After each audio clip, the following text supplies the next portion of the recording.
They call it the fight that time forgot. A legendary collision of eras that defined the evolution of women's combat sports long before their paths finally crossed.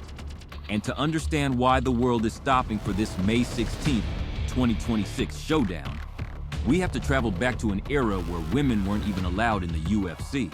In the mid-2000s, the sport was a gritty, underground subculture, but then came Gina Carano, a Muay Thai specialist with a movie star presence who proved that women could not only fight but headline major events, becoming the original face of the sport long before the rowdy revolution began.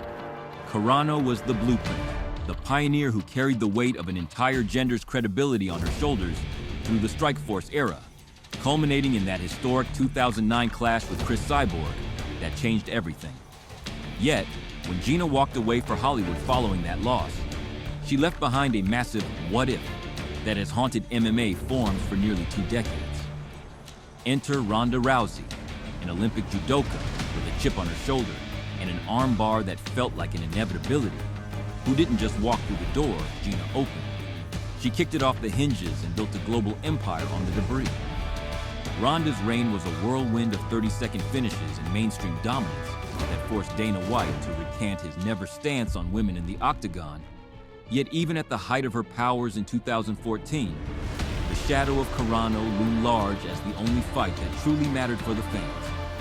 For years, the negotiations were a dance of weight classes and contract disputes, a frustrating game of cat and mouse that eventually saw both women exit the sport on their own terms. Carano to the heights of the Star Wars universe and Rousey to the squared circle of the WWE. But as the years turned into a decade, the hypothetical nature of this matchup only grew in legend, fueled by the old school versus new school debate that refused to die. Now, in 2026, the landscape has shifted. The age of the Superfight is back, and the barriers that once made this impossible have crumbled, leading us to this 145-pound catchweight reality, where the stakes aren't about rankings or vacant titles, but about the final word on a legacy that was left unfinished.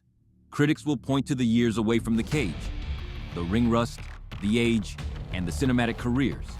But for those who lived through the rise of these two icons, this is more than a sporting event.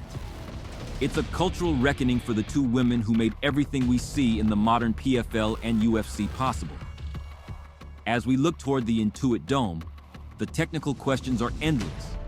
Can Gina's classic Muay Thai striking find its range against the clinch-heavy, high-pressure grappling of a judo master?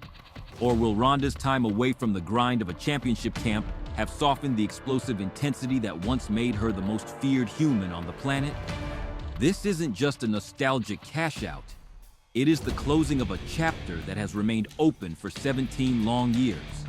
A chance for the pioneer and the conqueror to finally settle the score in a cage that was built on the foundation they laid. One cage, two legends, and absolutely no excuses left. On May 16th, the world will finally stop wondering what if and start witnessing the most significant comeback in combat sports history as we decide, once and for all, who truly owns the throne of the Golden Era.